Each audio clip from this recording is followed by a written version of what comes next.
Welcome. In this video, I'll show you how to install NordVPN on an iPhone. If you want to try NordVPN, you can use the link in the description or pinned comments to get an exclusive deal and discount for your VPN subscription. It is the easiest way to follow this tutorial and protect your devices with NordVPN today. All right, so first up, go ahead and find your App Store. Okay, your App Store will look like this.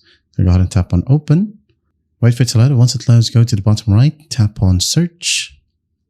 Now use the search bar right here at the very top, tap on it, and then just basically type down NordVPN. Hit on search. Now once done, you'll be able to see NordVPN right here. It could be in a way of an ad or this one. So you can just go ahead and tap on it. And once done, tap on Get.